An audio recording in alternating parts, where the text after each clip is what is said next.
नमस्कार, आप देख रहे हैं खबर उत्तर प्रदेश में। हूं आपके साथ तनवीर। रुक करते हैं खबरों का, लेकिन उससे पहले नजर डालते हैं इस वक्त की हेडलाइंस पर। उत्तर प्रदेश में 80,000 घरों तक पहुंचेगा शुद्ध पानी। योगी सरकार ने 633 करोड़ की 11 परियोजनाओं को दी मंजूरी। लखनऊ में आज से शुरू होगा दुग्ध स्वर्ण महोत्सव। 55 नए निवेशकों के साथ एमओयू और पशुपालकों का होगा सम्मान। विधानसभा चुनाव से पहले यूपी भाजपा में बदलाव की सुगबुगाहट तेज। दिल्ली में शीर्ष नेताओं ने किया मंथन। यूपी ड्रग इंस्पेक्टर भर्ती में राज्य सरकार के नियम रद्द। हाईकोर्ट की लखनऊ पीठ ने कहा सिर्फ केंद्र सरकार की योग्यता नियम होंगे मान्य। सोनभद्र में 7 खनन अधिकारियों के खिलाफ विभागीय कार्रवाई। खदान संचालन में अनियमितता का आरोप। यूपी में पुरानी गाड़ियों की खरीद बिक्री के नियम बदले। अब डीलरों के अधिकृत निर्माण पत्र लेना होगा अनिवार्य। आप देख रहे हैं के न्यूज, खबरों का सारथी।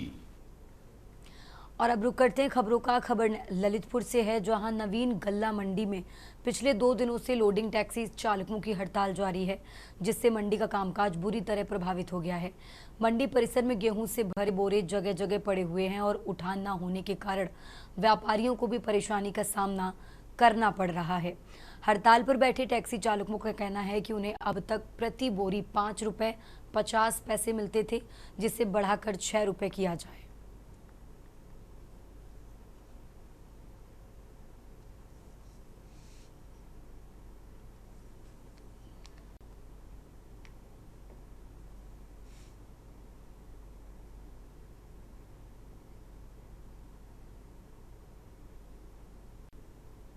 हड़ताल नहीं की है, हम लोगों ने काम बंद किया है, अपने हक के लिए लड़ रहे हैं हम लोग। क्या है सर, मंडी में 60 किलो की जो भर्ती हो रही है, उसमें कुछ लड़के नवयुवक और कुछ बुजुर्ग काम करते हैं, तो उनके लिए बोरी उठाने में दिक्कत हो रही है सर।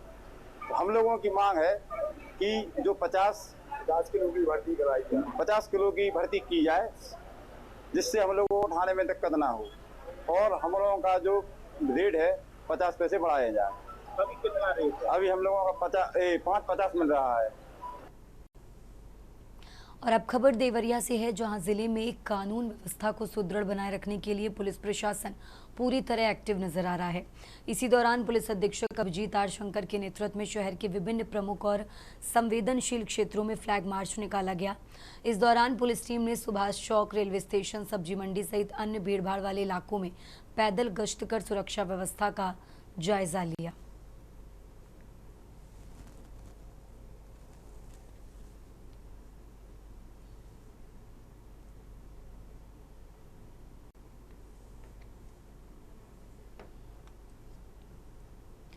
उत्तर प्रदेश के बुलंदशहर जनपद में भारतीय किसान यूनियन के कार्यकर्ताओं ने तहसील खुर्जा के अधिकारियों के खिलाफ एक चौंकाने वाला विरोध प्रदर्शन किया।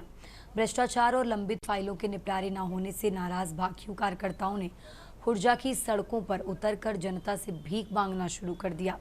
प्रदर्शन का नेतृत्व कर रहे भाकियू के युवा प्रदेश महासचिव बब्बन चौधरी खुर्जा के दाताराम चौक पर हाथों में कटोरा लेकर भीख मांगते नजर आए।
आज जो हम भीख मांगने के लिए निकले, ये बाबा की सरकार में जो भ्रष्टाचारी अधिकारी तहसील में बैठे हुए हैं, जो जातिवादी अधिकारी हैं, उन्होंने किसानों मजदूरों की फाइलों को 6-6 महीने 1-1 साल हो गए, आज तक उन पर कार्रवाई नहीं की, क्योंकि किसानों के पास पैसे नहीं थे देने को।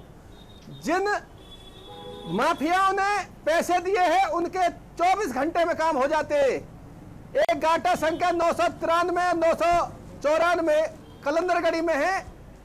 तहसीलदार ने अपने रिश्तेदार से मिलकर, अपनी जातिवादी रिश्तेदार से मिलकर उस पर कब्जा करा दिया है, और जो 27 फरवरी 2025 में उस किसान ने आपत्ति दर्ज की और तहसील में लिखित में यह कहा मेरे खेत पर कब्जा हो रहा है, लेकिन आज तक वहां कोई तहसील का नुमाइंदा देखने के लिए नहीं पहुंचा। पक्की रोड बना दी गई है उसमें। इसलिए आज भारतीय किसान यूनियन के सभी कार्यकर्ता निकले हुए हैं। जब अगर पैसे से ही बाबा के राज में ये अधिकारी काम करते हैं, तो भीख मांग करके हम पैसे जुटाएंगे और किसानों मजदूरों के काम कराएंगे।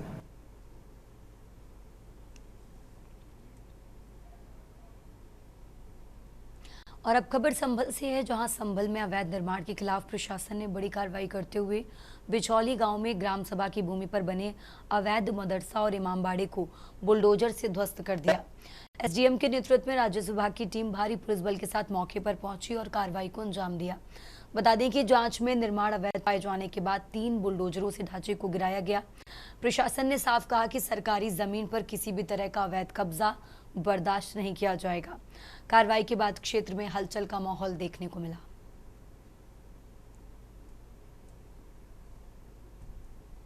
जनपद संभल में लैंड बैंक का निर्माण किया जा रहा है, और उसी क्रम में पूरे जनपद संभल में सर्वे कराए गए, और जहां जहां जमीनों पर बड़े कब्जे थे उनको प्रथम चरण में, और जो छोटे कब्जे हैं उनको द्वितीय चरण में खाली कराया जा रहा है। तहसील संभल के ग्राम बिचौली में लगभग 1 हेक्टेयर लैंड, जिसका जो गाटा संख्या 1240 और 1242 है, उस पर कब्जा था, और धारा 67 में राजस्व जो न्यायालय है तहसीलदार का, वहां पे मुकदमा दर्ज हुआ।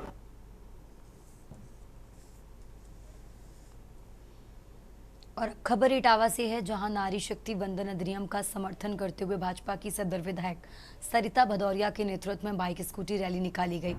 इस रैली में बड़ी संख्या में शामिल महिलाओं और युवतियों ने नारी शक्ति वंदन अधिनियम को लोकसभा में प्रस्तुत किए जाने को लेकर बधाई दी। ये बाइक स्कूटी रैली नुमाइश चौराहा सहित विभिन्न मुख्य मार्गों से होते हुए वृंदावन वाटिका पहुंची, जहां रैली का समापन किया गया, जहां सदर विधायक सहित अन्य वक्ताओं ने प्रधानमंत्री नरेंद्र मोदी के प्रति आभार जताते हुए धन्यवाद दिया।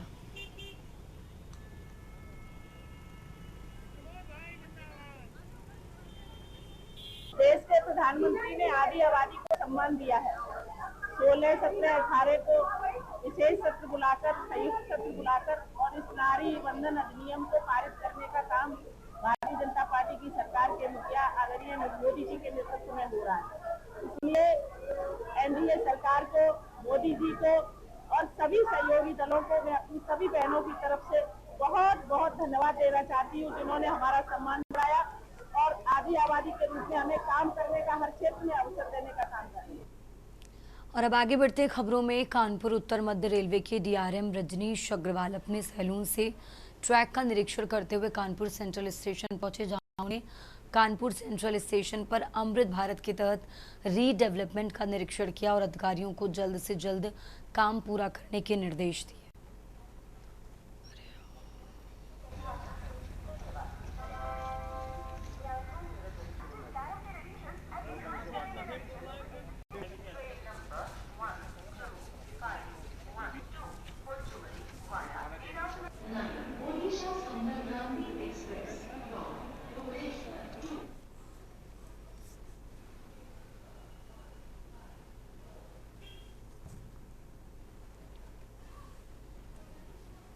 और अब खबर बाराबंकी से है, जहां लोनी कटरा थाना क्षेत्र स्थित एक प्राथमिक विद्यालय में लापरवाही का गंभीर मामला सामने आया। आरोप है कि प्रधानाध्यापक से स्कूल से जुड़े महत्वपूर्ण कागजात जला दिए गए। आग लगने के बाद वहां मौजूद सफाई कर्मी राजेश कुमार पर आग बुझाने का दबाव बनाया गया, जिसमें वो बुरी तरह झुलस गए।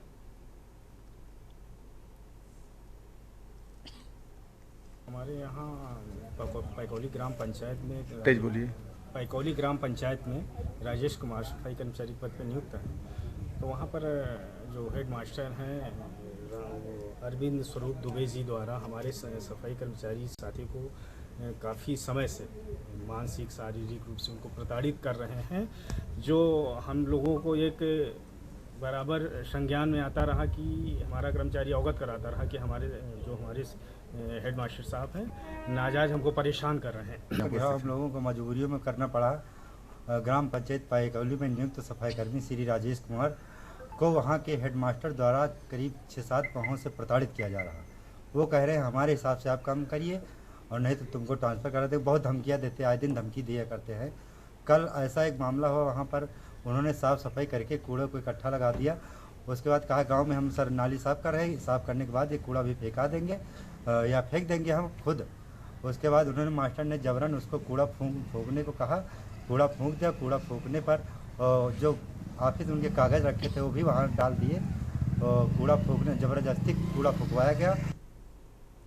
और अब खबर बाराबंकी से है, जहां पुलिस ने पेट्रोल पंप पर हुई चोरी का खुलासा करते हुए एक आरोपी को गिरफ्तार करते हुए करीब 9,11,180 रुपए नकद और एक लोहे की तिजोरी और घटना में इस्तेमाल साइकिल बरामद कर ली है।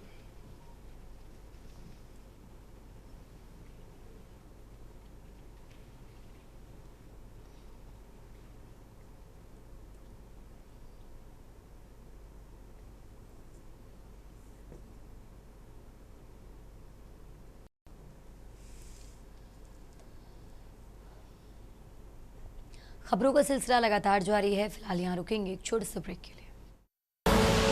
आप देख रहे हैं के न्यूज, खबरों का सारथी।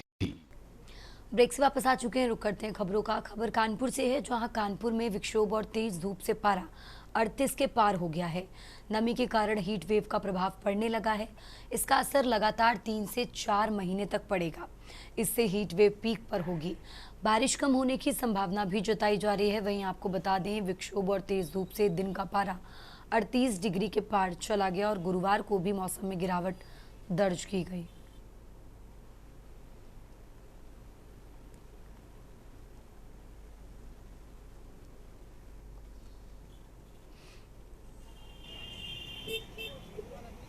विशेषज्ञ डॉक्टर एस.एन. सुनील पांडे कानपुर से। जिस तरह पूरे भारत में अब तापमानों में लगातार वृद्धि हो रही है और कई जिलों में और कई प्रदेशों में हीट वेव की भी अलर्ट जारी किया गया है। आज भी उत्तर प्रदेश में हीट अलर्ट वाली भी स्थितियां हैं, क्योंकि जो उत्तर प्रदेश का बुंदेलखंड है वहां पर बांदा में तापमान 45 के करीब पहुंच रहे हैं और ये स्थितियां निश्चित रूप से हमारे मानव स्वास्थ्य के लिए और पशुओं के स्वास्थ्य के लिए नुकसानप्रद साबित हो सकती हैं। लोगों को सलाह दी जाती है कि वो अगर बाहर निकलें तो लगातार धूप में श्रम का कार्य ना करें। इसी के साथ वो दिन में बाहर निकलें तो सूती कपड़े पहनकर और उसी के साथ अगोछा, टोपी और छाते का प्रयोग करें। प्यास न लग रही हो तब भी पानी पीते रहें। और अब खबर अयोध्या से है, जहां रामनगरी अयोध्या में बढ़ती गर्मी को देखते हुए राम मंदिर में विराजमान रामलला के भोग में बदलाव किया गया है। अब दैनिक भोग में चने का सत्तू, छाछ और ठंडी तासीर वाले मौसमी फल शामिल किए गए हैं। खीरा, ककड़ी, तरबूज, खरबूजा और संतरे के रस का उपयोग भी शुरू हो गया है। साथ ही गर्भगृह में तापमान नियंत्रित रखने के लिए विशेष व्यवस्थाएं की गई हैं।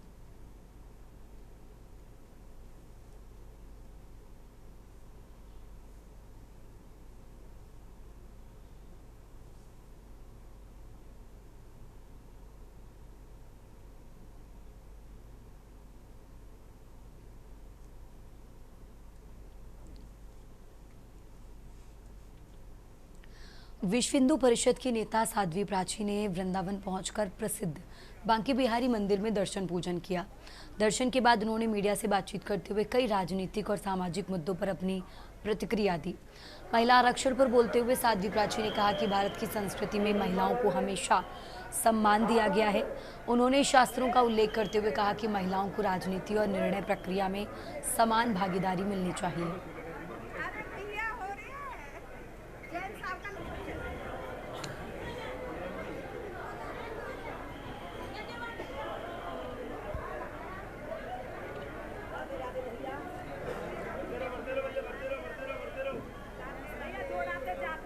कि हिंदुस्तान की जो संस्कृति और संस्कार है, ये महिलाओं का सम्मान करने वाली और यत्र नार्यस्तु पूज्यन्ते रमन्ते तत्र देवता की संस्कृति। हमारे शास्त्रों ने कहा, जिस देश में, जिस परिवार में, जिस समाज में महिलाओं का सम्मान होता है, वहाँ देवता निवास करते हैं। मोदी जी महिला बिल लेकर के बहुत अच्छा कार्य किया। ये होना चाहिए। आधी आबादी है जो लोग विरोध कर रहे हैं, वो आधी आबादी का विरोध कर रही है। और अब खबर अयोध्या से है, जहां अयोध्या में धर्मांतरण और लव जिहाद जैसे मुद्दों को लेकर साधु संतों ने नाराजगी जताई है।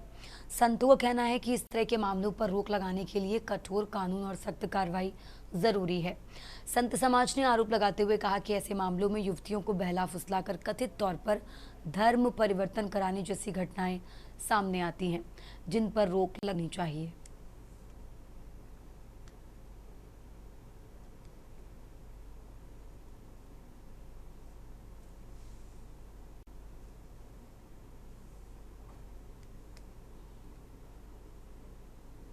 मूल्यों की जो है सबसे बड़ी कमी यही है कि ये लव जिहाद के लिए इन केन प्रकार हर हथकंडे अपनाते हैं।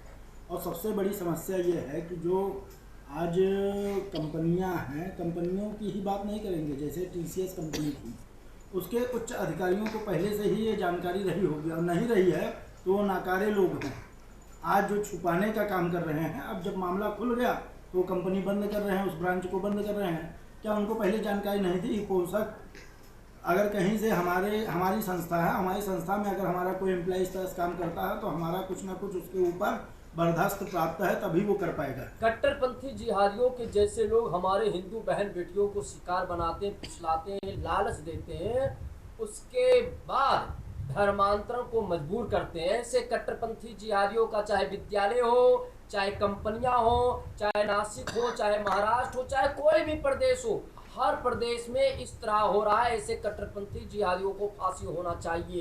ये लोग इस्लाम को भी नहीं मानते, ये लोग अपनी आबादी को बढ़ाने के लिए, अपनी संख्या को बढ़ाने के लिए हमारे हिंदू बहन बेटियों को शिकार बनाते। इनका मकसद होता है केवल हिंदू बहन बेटियों का शिकार बनाना। और अब खबर कानपुर से है, जहां घाटमपुर में शव वाहन में हुई तोड़फोड़ मामले में पुलिस ने एक्शन में आकर भीम आर्मी के कथित नेता अरविंद गौतम गुद्द को गिरफ्तार कर लिया है। सड़क हादसे के बाद पोस्टमार्टम के लिए ले जाते समय वाहन को रोककर तोड़फोड़ की गई थी। पुलिस ने पतारा चौकी प्रभारी ललित शर्मा की तहरीर पर मामला दर्ज करते हुए 5 नामजद सहित 50 अज्ञात लोगों के खिलाफ FIR दर्ज की।